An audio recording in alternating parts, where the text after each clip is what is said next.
Hello guys, welcome back to my channel. तो आज हम फिर से डिस्कस करेंगे विलियम शेक्सपियर द्वारा लिखी गई एक बहुत ही मशहूर ट्रेजेडी जिसका नाम है मैकबेथ। ये उनके 4 लिखी गई सबसे महान ट्रेजेडीज़ में से एक है, जिसमें से बाकी हैं लियर, ओथेलो, मैकबेथ और फिर हैमलेट। ये 1606 में लिखी गई थी। तो कहानी शुरू करने से पहले कुछ कैरेक्टर्स को जान ले। मैकबेथ ये कहानी का मेन कैरेक्टर है। शेक्सपियर मैकबेथ से ये दिखाते हैं कि एम्बिशन और गिल्ट एक इंसान पे क्या असर पड़ता है। मैकबेथ एक तरीके से कहानी का विलन है। मैकबेथ एक बहुत ही अच्छा योद्धा है, पर वो अपने गंदे इरादों और लालच में फंस जाता है। लेकिन नेक्स्ट मेन कैरेक्टर है लेडी मैकबेथ। ये शेक्सपियर की लिखी हुई सबसे डरावनी कैरेक्टर है। ये मैकबेथ की बीवी है और मैकबेथ से भी ज़्यादा मजबूत, ताकतवर, खतरनाक और एम्बिशियस है। वो मैकबेथ को मर्डर करने के लिए इनकरेज करती है। वो पावर पाने के लिए कुछ भी कर सकती है। नेक्स्ट हैं 3 विचेस। कहानी में इनको वियर्ड सिस्टर्स कह के बुलाया गया है। ये प्ले में सुपर नेचुरल एलिमेंट्स को रिप्रेजेंट करती हैं। वो मैकबेथ के मन में लालच जगाती हैं और उससे कठपुतली की तरह नचाती हैं। कैरेक्टर है बैंको। ये मैकबेथ का बहुत अच्छा दोस्त है, जो कि मैकबेथ के साथ ही हाथों मारा जाता है। विचेस भविष्यवाणी करते हैं कि बैंक्वेट के बेटे स्कॉटलैंड पे राज करेंगे। तो कैरेक्टर्स जान लिए हमने, अब कहानी शुरू करते हैं। कहानी की शुरुआत में 3 विचेस एक आर्मी कैंप की तरफ बढ़ रही हैं, जहाँ स्कॉटलैंड का राजा डनकन को ये न्यूज़ मिलती है कि उसके 2 जनरल्स मैकबेथ और बैंको ने आयरलैंड और नॉर्वे की सेना को हरा दिया है। कैंप पे वापस आते वक्त वह विचेस से मिलते हैं, जो ये भविष्यवाणी करती है मैकबेथ को पहले थेन ऑफ काउडर बनाया जाएगा, जो कि और फिर स्कॉटलैंड का किंग। थेन ऑफ काउडर एक बहुत ही अच्छी पॉलिटिकल पोजीशन है वहाँ पे, और वह बैंको के लिए ये भविष्यवाणी करता है कि वह खुद कभी किंग नहीं बनेगा, पर उसके बच्चे स्कॉटलैंड पे राज करेंगे। विचेस वहाँ से चली जाती हैं।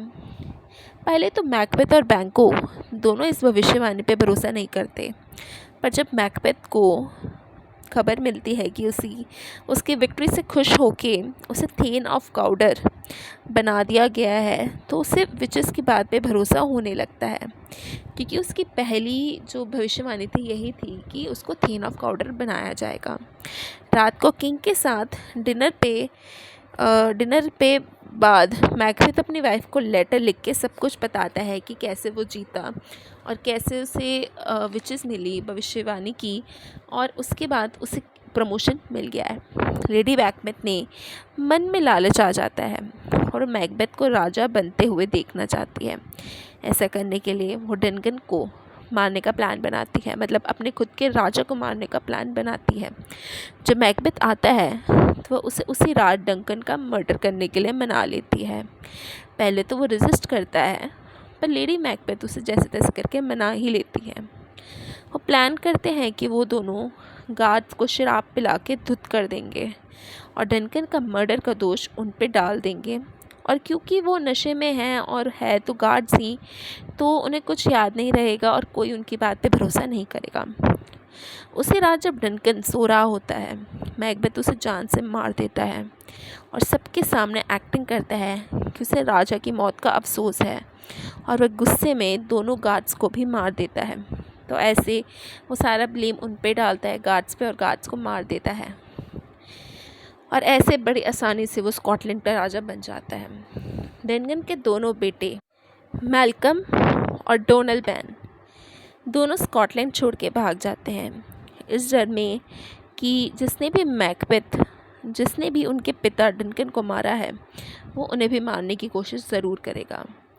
अब मैकबेथ के मन में डर है कि भविष्यवाणी में लिखा है कि बैंकोट के बेटा फ्लेंस आगे राजा बनेगा, इसीलिए वो बैंको और फ्लेंस को मरवाने के ऑर्डर देता है। वो बैंको को तो मार ही देता है, पर फ्लेंस वहाँ से भाग जाता है, जिसे सुन के मैकबेथ को बहुत गुस्सा आता है। रात को दावत में मैकबेथ को बैंको का भूत दिखाई देता है। इससे शेक्सपियर ये दिखाना चाहते हैं कि मैकबेथ को अपने किए पे अंदर ही अंदर गिल्ट है। वो डर जाता है और अजीब बर्ताव करने लगता है, जिससे कि वहाँ मौजूद सभी लोगों को बहुत अजीब लगता है और उसे पागल समझने लगते हैं। अब मैकबेथ वापस विचेस के पास जाता है। वो उसे बताती है कि कोई भी इंसान जो अपनी माँ से जन्मा हुआ है उसे नहीं मार सकता, और ये भी कि तब तक सेफ है जब तक जंगल खुद चल के कैसल तक मैकबेथ को मारने नहीं आता।